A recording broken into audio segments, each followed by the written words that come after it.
Siku chache iliyopita kumetokea maneno pale kotini pale. Sasa watu wanauliza, wewe Rigijina ni mtu ya kusema ukweli, mbona hujaongea? Mimi nilishangaa nikashindwa kuongea. Unajua unaweza shangaa ushindwe kuongea. Yale maneno tunasikia pale kotini, ati kuna chama ati ya kutetea ati wanaume waoe wanaume, ati wamama waoe wamama. Sasa hiyo ni mambo gani hiyo?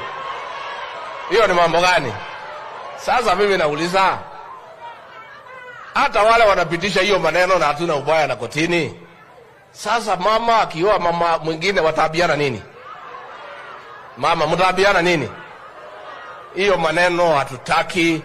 Hiyo ni mambo ya kishetani. Hiyo ni kinyume na vile sisi tunaamini. Na sisi tunasema kiongozi wa nchi hii ni mcha Mungu. He is a man of faith. He'll do what needs to be done. In any case, we have our traditions and customs, and what they are suggesting is repugnant to morality and justice and our way of life. Kwa hivyo hiyo maneno sisi hatuko hapo. Ama nyinyi mko hapo mama? Sasa si wa mama wako? Si wa mama ya kuolewa wako?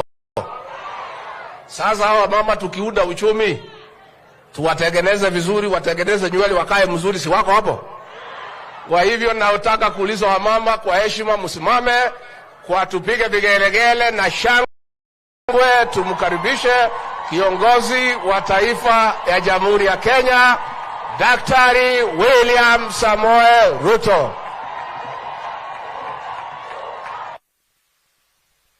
Mimi nimesikia vile mumeongea hapa na nyinyi mnanielewa sawa sawa ya kwamba mimi ni mtu ambaye ninamcha Mungu.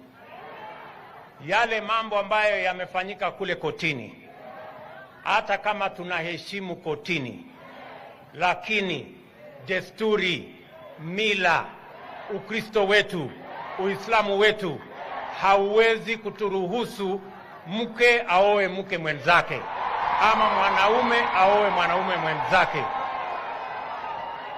Na mimi nataka niwaeleze, tunaelewana?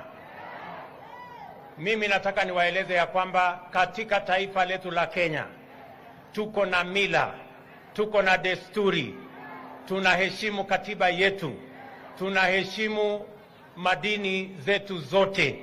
Hatuwezi kwenda barabara ati ya wanawake kuoa wanawake wenzao, ati na wanaume kuoa wanaume wenzao. Hiyo haiwezekani katika taifa letu la Kenya jameni. Kwa hivyo musikue na wasiwasi. Tunaelewana? Musikue na wasiwasi.